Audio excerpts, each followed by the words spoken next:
Hello, everyone. Welcome. My name is Jared. I'm a bookseller here at Capital Books. I also help with the events. And today, thank you for joining us for our event with Brad Buchanan's book, Living with Graft-versus-Host Disease.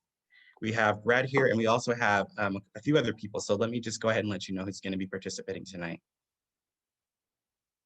We have, of course, Brad. And let me just give you his bio really quickly.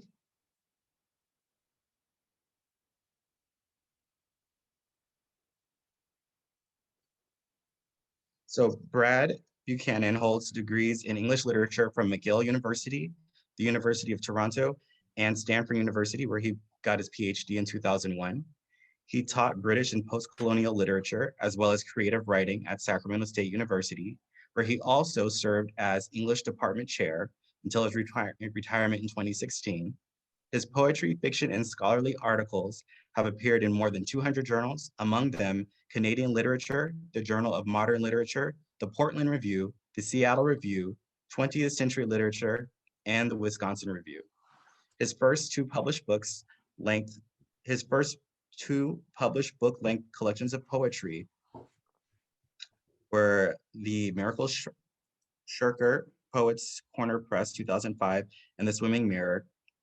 Both received Writer's Digest Awards. His third book of poems, The Scars Aligned, a Cancer Narrative, appeared in Finishing Line Press in February 2019. He also published two scholarly books. Dr. Buchanan was diagnosed with the rare form of T-cell lymphoma in February 2015, and after chemotherapy and radiation treatments, underwent a stem cell transplant in 2016. The stem cell transplant, which resulted in an unexpectedly acute case of graft-versus-host disease, GVHD, and a near total loss of vision, also entailed 129 days in the hospital's transplant unit and a lengthy recovery period at home. In late 2016, he was diagnosed with B-cell lymphoma induced by the Epstein-Barr virus. After participating in a clinical trial, he was declared cancer-free in 2017, and he is currently still in remission. He has also recovered his eyesight after having corneal transplants and cataract surgery in each eye. He still suffers from chronic GVHD, which has prevented him from returning to teaching, and now devotes his time to writing, as well as to facilitating workshops for writers dealing with issues related to illness, disability, and recovery. He lives in Sacramento, California with his wife, Kate Washington, and their two daughters. So that is the author who's joining us today, and he's brought along a couple other people. So we also have Jackie Foster, who is with Be the Match. She'll talk a little bit more about Be the Match, but what I'll say is Be the Match is supporting the book today. And Jackie's also going to be asking questions of Brad. We've also have Dr. Emily Hopewell, who is the Director of Cell and Gene Therapy Manufacturing at Indiana University. And then we also have Dr. Tuscano, who is a physician at UC Davis, who helped manage Brad's initial lymphoma and transplants, and also reviewed his book. So Brad's actually going to be asking both of these doctors questions after he's interviewed by Jackie. And thank you so much for being here today. Just to let you know that we're Capital Books. We're based in Sacramento. You can pick up the book here. I'm going to put the link to buy the book in the chat. And the event is being recorded, so please stay muted when you're not speaking to help us avoid any disorder or audio feedback. At this time, I'm going to hand it over to Jackie. Jackie, thank you so much for being here with us today. Thank you, Jared, for that introduction. So as Jared said, my name is Jackie Foster, and I work at Be the Match, where I lead our clinical trial search and support team and our education team in our patient services area. And I'm thrilled to be here today. Be the Match, our mission is to save lives through cell therapy. We operate the donor registry in the United States, and that's how many people know of us. We also have a patient support center and support patients and provide resources for free for patients and their loved ones before and after transplant. We recognize that saving lives alone isn't valuable if the life after transplant or cell therapy is so burdened with complications. So our organization focuses on saving lives and also recognizes that quality of life is an important aspect as well as survival after transplant. So we're supporting this book, and specifically in our patient support center, we're supporting this book because we support anything that helps people living with GVHD improve their quality of life. Sometimes that's through treatments and clinical trials, and other times that's through meaningful connections with others. Sharing their stories of GVHD helps to raise awareness and reduces the sense of isolation that people can face. And we're just supportive of reflective writing exercises in general as a way to improve quality of life. It helps people find meaning, gain perspective, and cope with illness and treatment. We do this through multiple ways through our patient support center. We have patient navigators, BMT social workers who provide counseling support, and educational resources, including a collection of real firsthand experiences of patients and caregivers who've been through transplant. So with that little bit of background on Be the Match, I've got a few questions to kick us off for Brad. I'd love to start with just asking you, as somebody who has written other books and has done other writing, how is writing this book similar or different from other writing projects that you have done? Thank you, Jackie. And that's a great question. It was really, really different for me. Most of the things I've written in the past have been either poetry, which I don't even expect most people to understand or want to wrestle with too much, which is mainly written for myself. And if I publish it, it's much later. Or the other things I've tended to write are academic articles, which are also for a very select audience of specialists and published, after many, many months of revision and submission and so forth.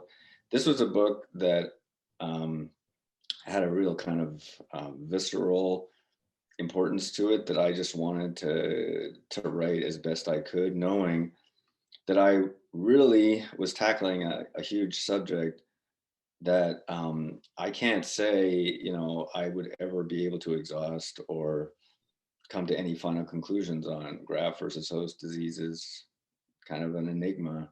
It's the thing that they tell you you're going to get if your stem cell transplant is successful. You'll get some of it, and that'll be a good thing. But then too much of it is not a good thing. And I had to kind of figure out how I was going to approach this, for me, very personal topic in a way that would be relatable to other people who've actually had the disease. So this was a totally new thing. I had a bunch of chapters that I wrote and threw out and put in the garbage, basically. Started over. I thought the book was going to be about cancer, but then turned out to be about GVHD. So this has been the most challenging thing I've ever had to write, and it was extremely emotionally taxing as well. Yeah, I can imagine. And with this sort of writing, it's obviously a very personal experience, and sometimes people do reflective writing as kind of a private thing. People can participate or do some reflective writing in their journal and keep it just to themselves. And this is, of course, a very public exercise to write about your experience and in such detail and with such emotion and publish it. How did you decide to make this story public, and did you ever question or doubt that decision along the way? Well, yeah. Kate Washington, my wife and I, we maintained a blog actually during my cancer treatments when basically I think when we knew that I was going to need a transplant of some kind. We started blogging about it. And the blog exists. It's called The Aspiring Chimera.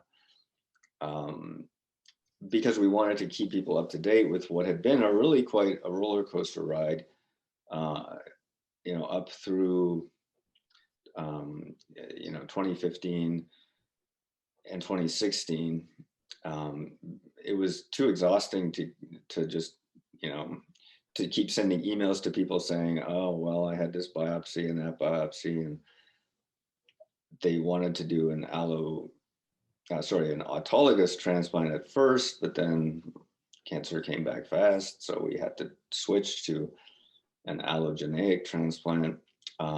So we were blogging about it, kind of in the mode of our generation, in a pretty public way, because we wanted to be open and honest, and we're both writers. We both enjoy writing anyway. So we felt like, why not maintain this blog? Now, we were also working, in more recent months and years on our own books about this. So I published a book in 2019, as Jared noted, The Scars Aligned, which is just poetry about cancer, basically, and the initial phase of my transplant. Kate has published a book called Already Toast, Caregiving and Burnout in America, about her experiences with caregiving. And really, there was never any doubt that I wanted to publish something, a prose book, kind of with my narrative in it. And I didn't, I realized there were a lot of books about cancer already. And I went to a GVHD focused conference in Chicago in the fall of 2019. And I realized, like, these are my people, GVHD patients wanting answers about their, chronic illness. Those are the people I identified with at that point. And I was like, well, is there a book that we could all read together that would be helpful? And there are books about, like, what to expect for a stem cell transplant. There are books about how to, cope with some symptoms of GVHD when they come, but they're all written essentially from kind of the clinician's point of view. And then there are very technical manuals. And I realized, like, holy smokes, there is actually no book length study of GVHD from the patient's perspective. So it's sort of like, well, I may not write, the greatest book about GVHD, but it would at least be something to get the discussion going, because there is bupkis right now. And it was hard, and I did have doubts about it. For a lot of the process, I was banging my head against a brick wall with agents who wouldn't touch the project with a 10-foot pole. Finally, I got into contact with Marianne Carench, my editor at Armin Lear, who was, receptive to this project, and in a way that nobody else had been. But yeah, I definitely had my doubts about whether this would see the light of day or not. And I also had, like, private doubts about, do I really want to talk about all this stuff? Some of it's pretty painful, some of it's pretty personal, some of it's pretty traumatic, to be honest with you. But it always felt like the writing was kind of therapeutic, and the publishing would eventually come when it would come. And finally, it's all borne fruit. So whatever doubts I may have had are now behind me. I think, the book is a thing, and I may have parts that I would, maybe have liked to have put in there that are not in there. But, some of that stuff I couldn't live without having at least written my account, my version of events. And I'm glad it's public. I'm glad that people can read it and decide for themselves whether it's useful for them or not. That's great. I think it's so important that people with GVHD share their stories in whatever way that is, through blogs or writing, or just even in support groups, because sharing that, it is really an isolating diagnosis otherwise. And there's not a lot of people who have that experience. So building these connections, whether it's through published books or other ways, is so valuable. I'm wondering too, I know we've got a number of people on, and kind of the assumption is, I think a little bit of a baseline assumption that there's some understanding of what GVHD is. Brad, would you just, we talked a little bit about how it felt to you writing this. Would you just give a little brief overview in your own words of what GVHD is?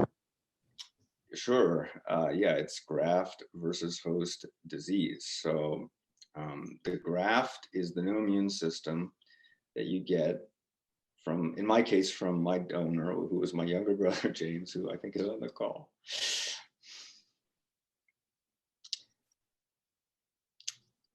Anyway, his immune system entered my body, and it protected me from recurrence of cancer, but it was also, it had a few ideas of its own. So graft-versus-host disease is what happens when the new immune system kind of behaves erratically within the host in the body of the recipient, and produces a bunch of symptoms. And, in my case, they ran the gamut from rashes and skin peeling during the acute phase of GVHD, to sudden blindness where my corneas were scratched up.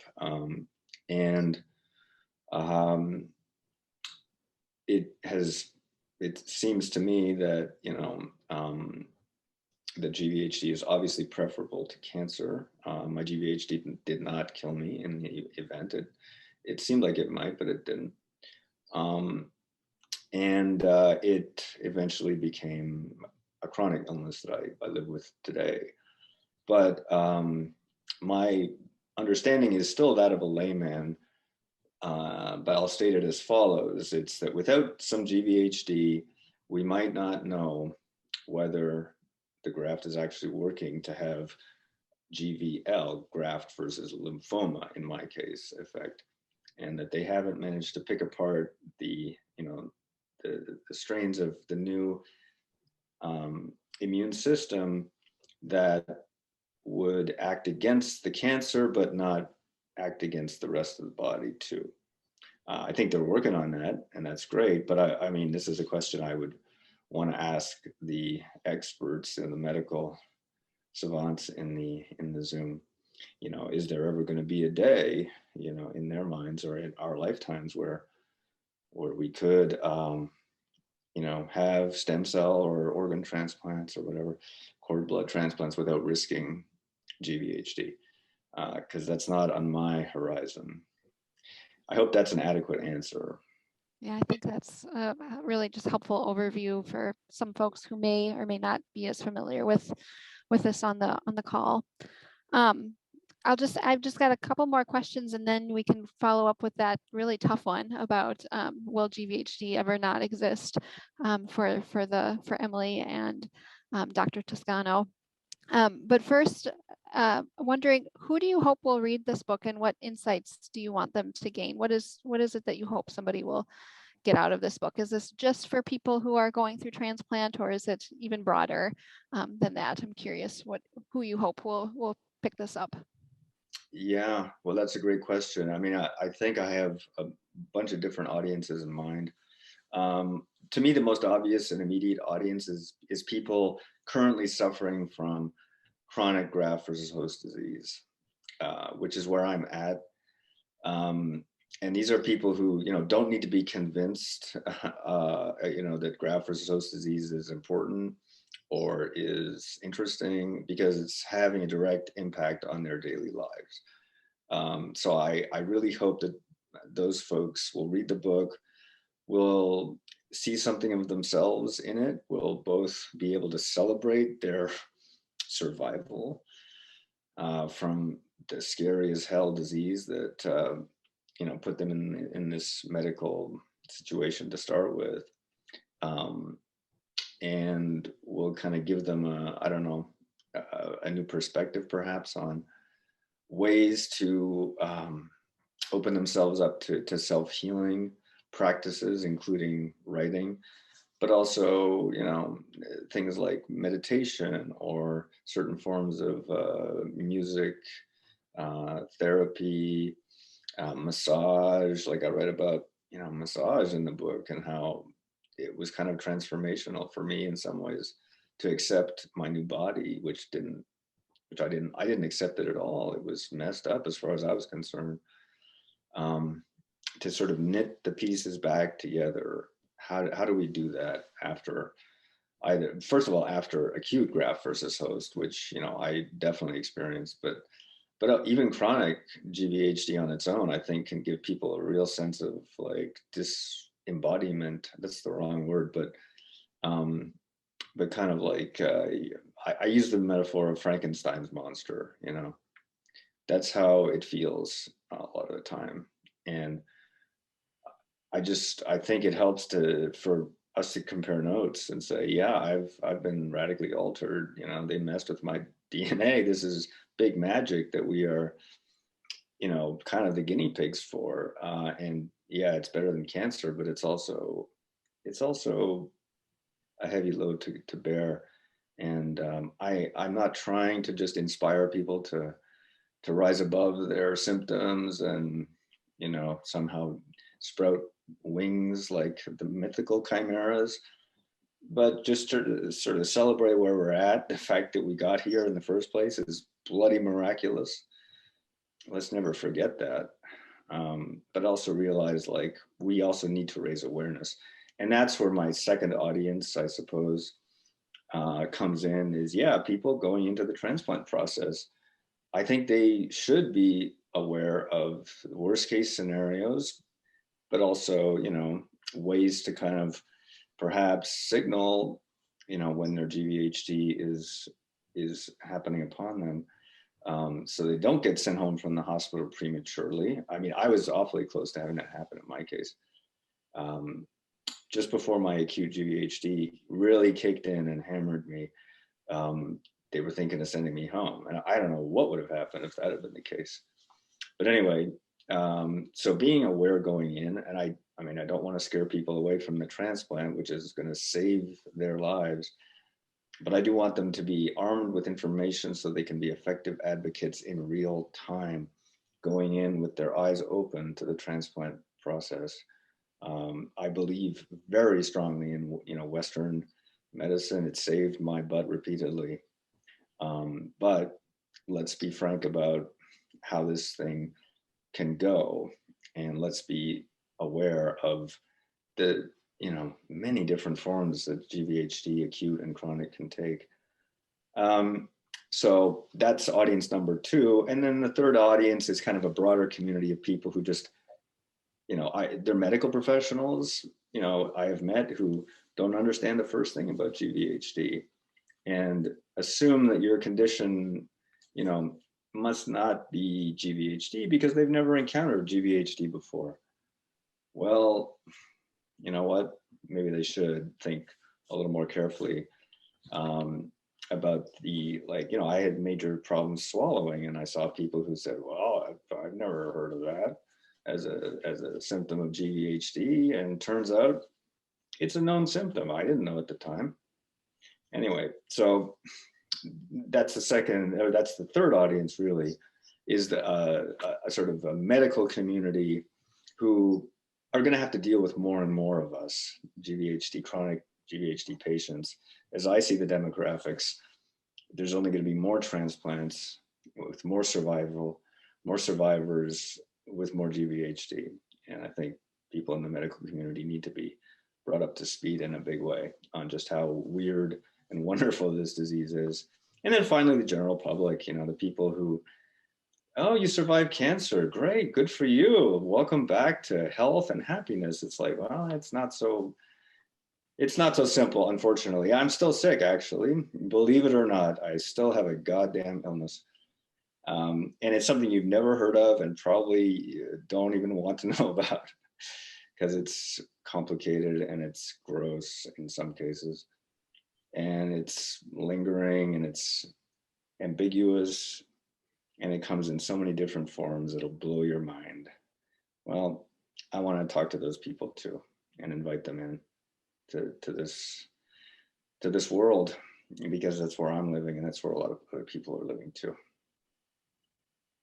Yeah, I personally love reading memoirs because people live such different and varied lives, and there's just so many different aspects. And I think stories like this are a great way to help build empathy between people, especially I think of, as you said, those last two audiences, the medical community, as well as the general public, people with GVHD having to go back to work or do other things, and to have their coworkers and their boss and other people really have a better understanding of what they've lived through. I also just wanted to comment on the idea I hear from you of like, yes, this is real. To me, it sounds like the common improv tip of yes, and yes, it's real. Yes, it's really great that I survived my disease, and I have this new disease. So helping people live with that. And then there's one other piece that you mentioned earlier about kind of the Frankenstein body, and I can resonate with that. I hear a lot of people who call in to Be the Match with GVHD talking about how they feel like there's betrayal, their bodies betrayed them in some way. And so I think that this, that what you said earlier kind of resonated with me and what I've heard from other people as well. Yeah, thank you. And I mean, that's the other thing, is that like, this is a message that I come at in various different ways in the book. And that is that, you know, graft versus host, it's an inherently oppositional kind of violent conflict within our own bodies. And I feel like in order to accept that, we have to make a big kind of mental leap to realize that this conflict is in us. But to heal from it, we have to actually get beyond the sort of warrior mentality of, you know, I'm going to go in and I'm going to kick cancer's butt, or I'm going to kick GVHD's butt. We have to let our guard down actually and become a lot more, I don't know, vulnerable, emotionally open to the complexities of survivorship, the guilt feelings that come in. You know, like 9 out of 10 people would have died of GVHD that was as bad as mine. It's like, holy crap, you know, why did I survive? What did I do that was so wonderful that I'm still here? But I feel like once we get a little bit beyond that, like fight, flight, or freeze reflex, we actually can access incredibly powerful emotional healing mechanisms in the body that wants to relax, that wants to laugh and cry and do those things again. And for me, like, you know, writing the book, I'm trying to model some of those behaviors for other folks who are still kind of like, you know, who are still battling away, and I wonder if the battle will ever stop, you know. I think it has to stop sometime, and we just have to like realize that we can't beat cancer forever. Like, we can individually evade its clutches for a while, but it's not like a war we can win. Well, I've got one final question for you, Brad, and then I think you've got some questions for us. I wonder if you have any recommendations or advice for someone thinking about writing about their own experience with whether it be GVHD or another serious chronic illness. Just do it. My advice is really simple. I facilitate a couple of writing workshops where, you know, we accept anybody, but they're primarily aimed at people dealing with illness, disability, and recovery. And we offer each other only positive feedback because we think any new piece of writing is a beautiful and wonderful thing. It's like a new baby in the world. And we don't want to say, oh, this new baby has funny shaped ears or whatever. We want to say, isn't it wonderful? Something has been created. So for me, you know, in my own experience, writing, just journaling, not for publication necessarily, but just journaling, writing poetry, stuff that, you know, I won't look at again ever, has still been incredibly therapeutic, just to say the things that needed to get said and to write through really difficult feelings. For me, writing was also a way to like make sense of the new languages I had to learn. as a cancer patient, first of all. I thought I had a good vocabulary as a college English professor until I was introduced to the world of oncology. And then I realized, like, I have no clue what some of these people are talking about. And I don't like the sound of this language one tiny bit. And now I take medications called like Noxafil. I'm like, holy smokes, that sounds scary. Anyway, writing was a way to kind of gain control over that new language, and play with it even, and make some fun out of these scary things. The cancer chemo drugs are scary, like etoposide. That sounds like something that you put on your plants to kill the pests. It doesn't sound like something you want in your body, but there it is. So yeah, I just think writing is such an easy self-healing activity. And I'm no longer a teacher of writing. I refuse to give any grades ever again in my life on people's written work. I just want to offer them encouragement to keep going, keep writing, keep thinking, or keep in touch with your emotional inner child, for lack of a better term. And I think writing is a way to access all of those feelings in a way that you're in control over. Finally, you get to decide what you put down on the page, and you get to decide whether you share it or not. And after so much poking and prodding and medical torture, really, it's well intended, but it was torture for me a lot of the time. Just doing something simple and self-directed, self-generated, something as easy and low-tech as writing words on a page about what you've been through. There's no downside that I see. And honestly, I don't think I could have survived without the outlet of writing to process all this stuff. Because I went into my cancer treatments as the most squeamish human being you could possibly imagine. I would pass out if I had to get a blood test, or if they had to put a needle in my arm for any particular reason. I was the worst possible candidate to survive 2 types of blood cancer, and yet somehow I managed to get through it. And writing was like, it was my sword, my shield, my suit of armor, but it was also the thing that enabled me to recover from those psychological battles. Yes, I'm going to go in and get this next biopsy done. I know it's going to hurt like hell, but I'll write about it later, and then it'll be something more pleasant in retrospect. So yeah, just do it. I love that. Well, now I'm going to turn it over to you, Brad. I think you've got a few questions for Dr. Tuscano and Emily, or Dr. Hopewell, and perhaps myself. Yeah, Jackie, feel free to weigh in. But the first question I have is, do we risk scaring patients away from getting life-saving transplants if we talk too much about GVHD, especially acute GVHD? So, if you want me to address that, you want Dr. Hopewell, or? Why don't you go ahead? You're on screen, Dr. Toscano. Okay, so I think that talking about it is a good thing, and making people aware of it is a good thing. But and I think I try to do that with my patients. I don't always talk about the most extreme cases, and that was you. So it's again, you were correct to say that the vast majority of people that get the severity of graft-versus-host disease that you experienced would succumb. And that's actually a testament to your resilience and the resilience of your wife as well. But I think that it's relatively rare to get such severe cases.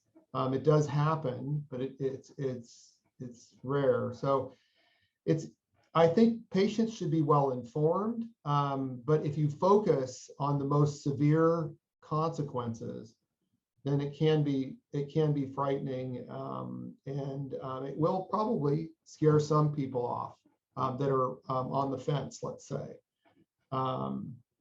So I try to be balanced with my discussions with patients, And I think what's, good and bad about your book is that you're such an amazing writer, is that you bring it to life, and that makes it can make it terrifying, but realistic as well. And so I think, again, that can be very useful and informative, I think, for patients. So I think that but it can scare some people off as well. I think if they understand that this isn't the majority of cases of graft-versus-host disease, I think that, and maybe they'll be pleasantly surprised because they won't have such a severe case, which is the majority. Thank you, Dr. Scott. What about you, Dr. Hopewell, Emily, or Jackie?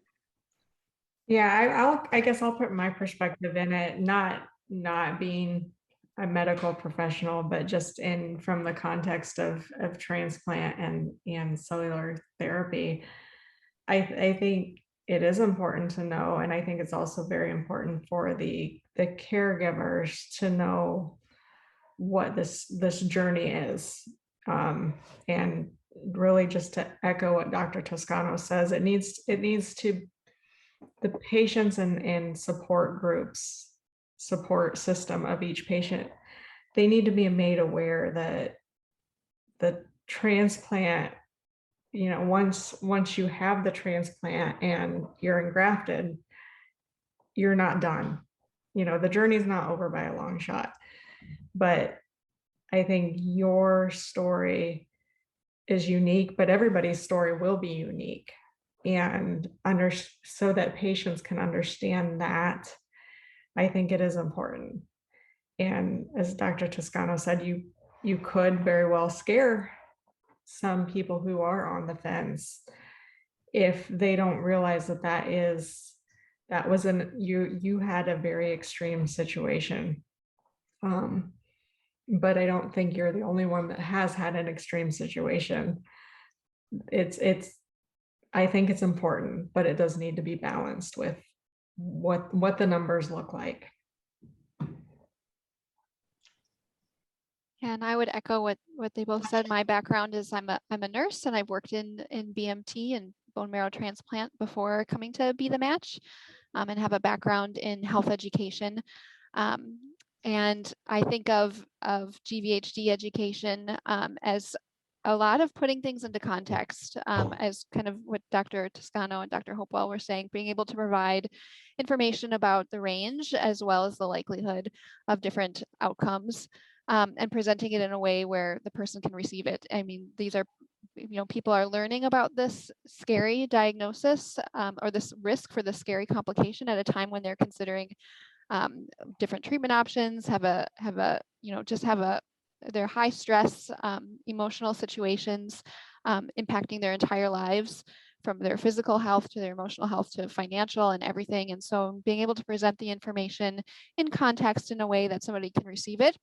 And then also, I think in terms of, from my experience in public health and health education, I think in terms of helping people build some resilience with uncertainty, because we're not going to know exactly how somebody's going to do after transplant, and build some self-efficacy skills so that people feel like, they have the skills and the resources or the tools, whether it be knowing who to call for help, having a support system, because it's more than just the clinical diagnosis. It's the whole family. Like you said, Dr. Hopewell, it's the caregiver that's affected. And so making sure that those they have the resources and tools in place so that they can feel somewhat more comfortable going into a situation where with transplant, the outcome is unknown. I mean, we can look at past history and likelihoods and all of that, but each person, like you said, is going to be unique.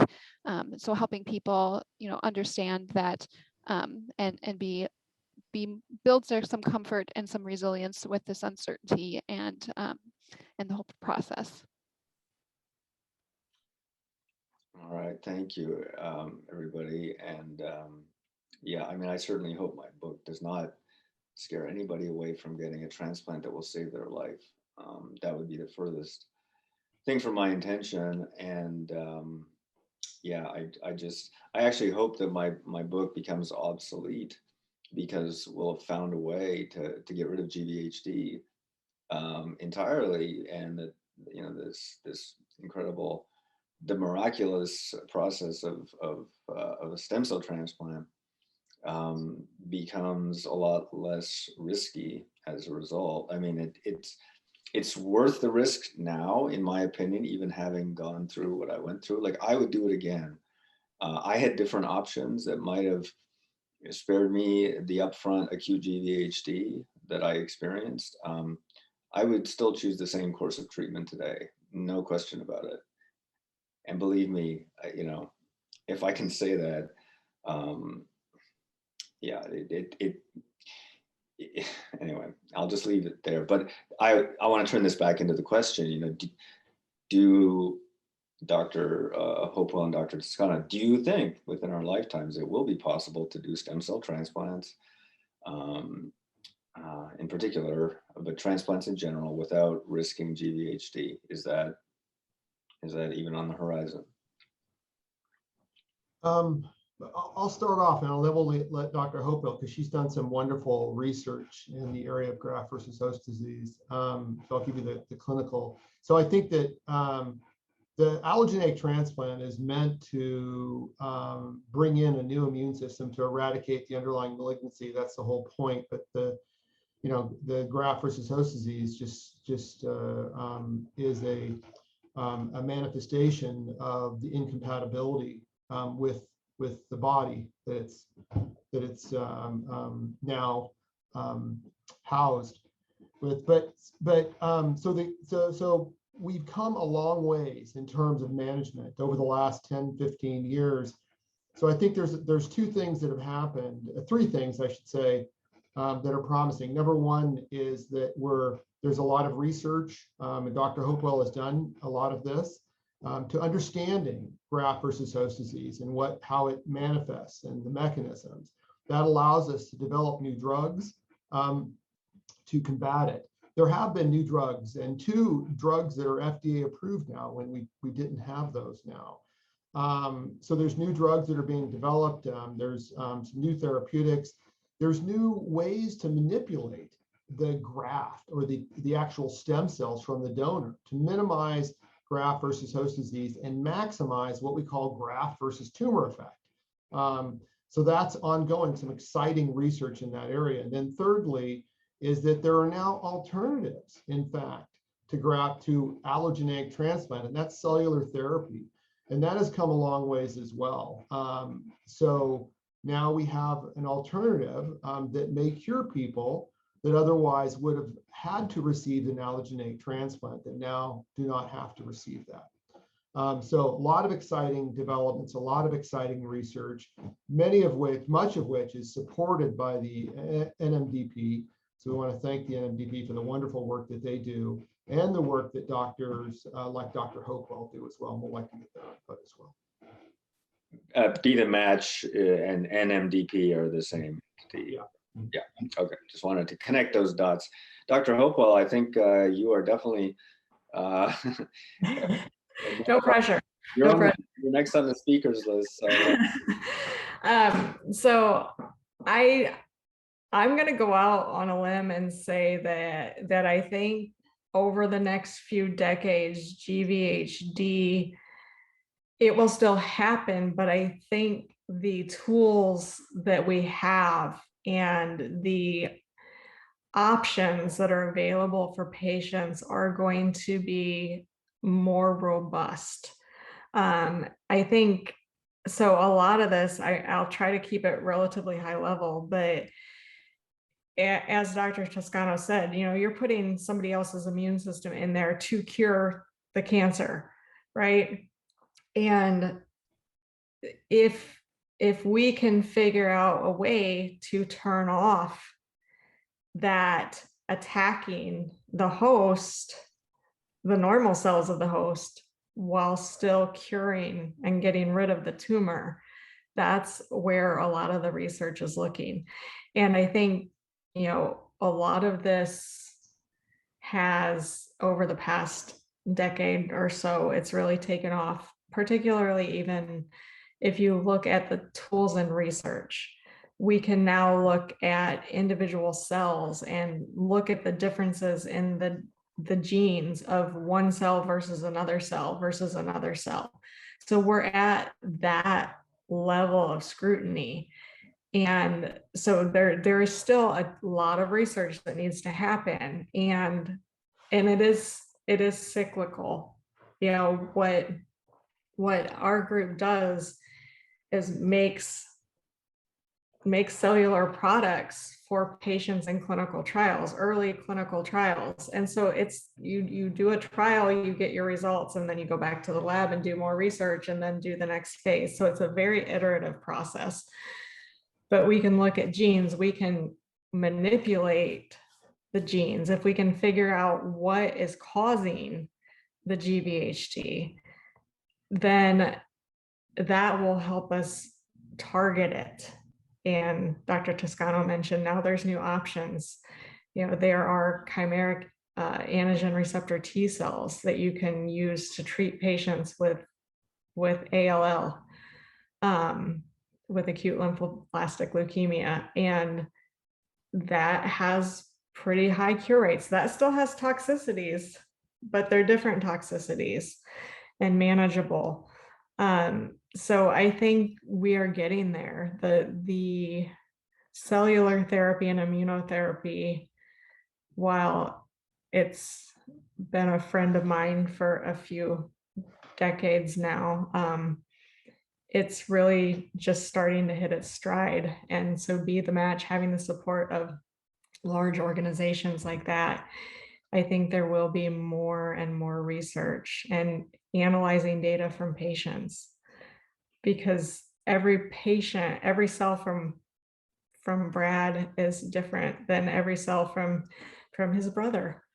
And so you've got variability upon variability, which makes it complex, which I guess I'm not doing a good sell here, but I think, you know, you're sawing off the limb that you went out on. Right? I know.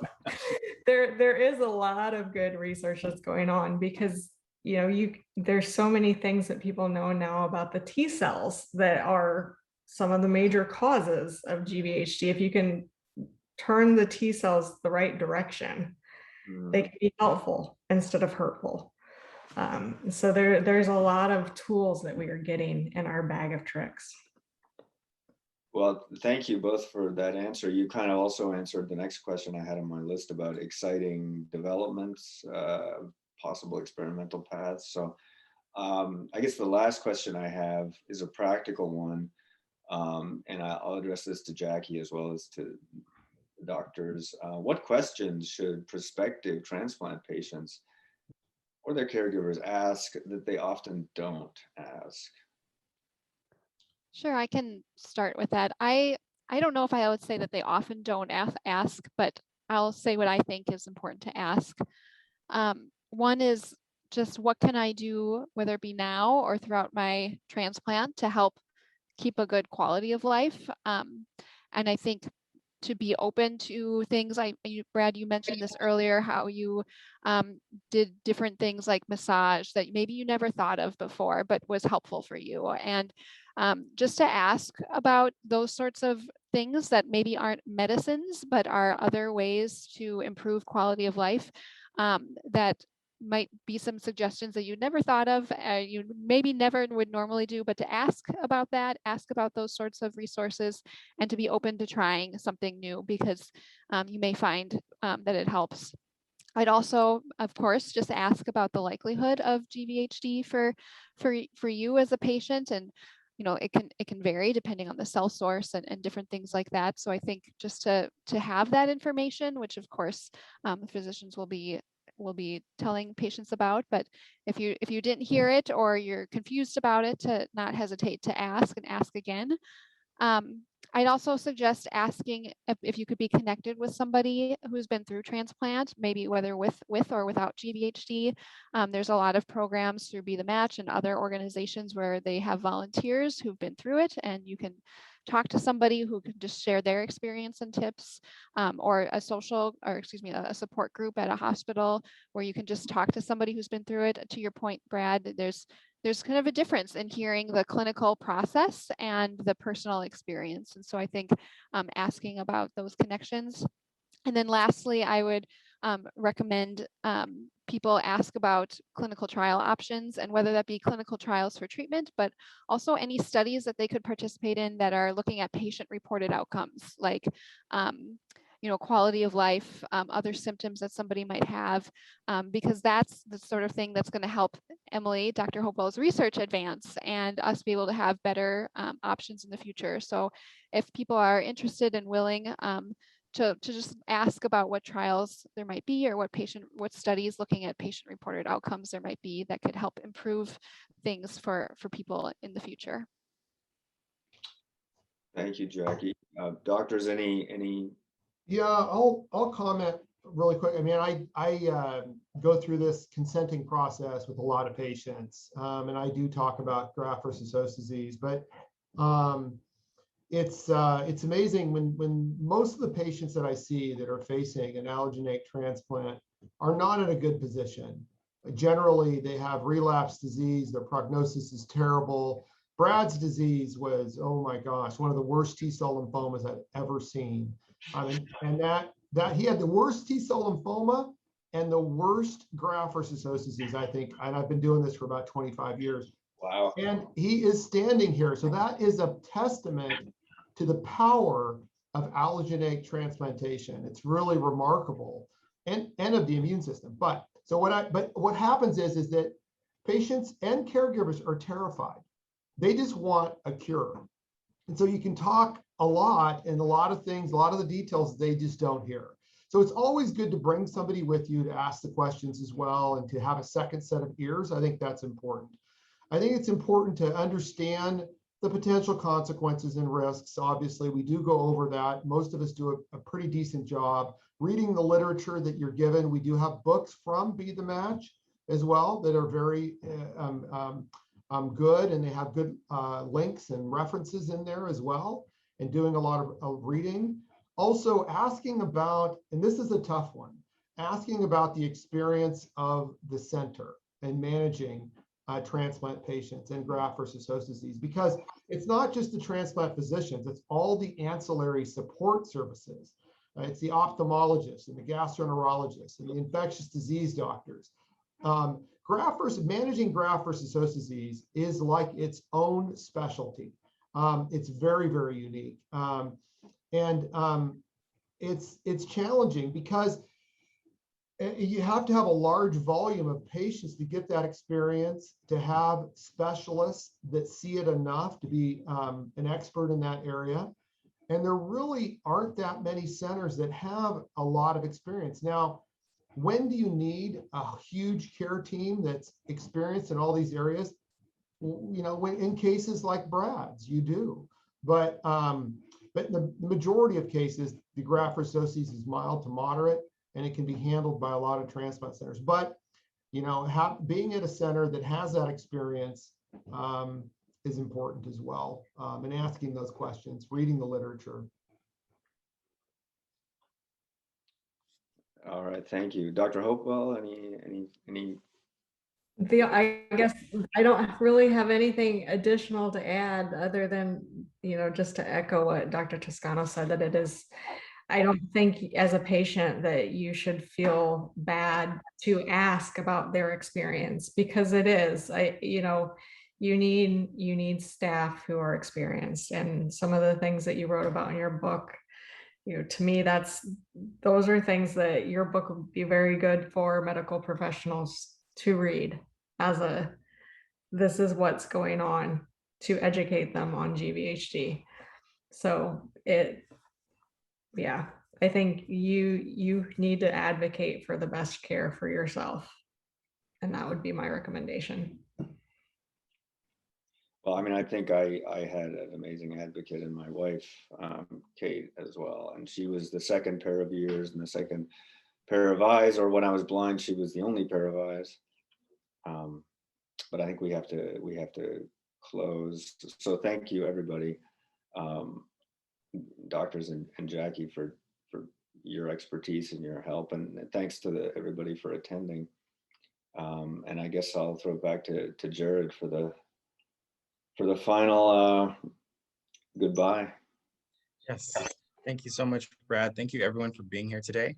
Brad's book is available at our store, Capital Books. We're based in Sacramento. We're an independent bookstore. I put the link in the chat. You can order it. We ship throughout the country, and we had someone ask about international copies, and there's a Kindle version available. But if you'd like to support our store, you can order it here. And thank you so much. Thank you, Emily, Jackie, Dr. Tuscano, for sharing with us today. And Brad, thank you for your wonderful book. Is there anything else you wanted to say, Brad, before we close it up? No, I mean, I guess I'll just say thanks also to my family. Kate is here, and my brother and my parents. You know,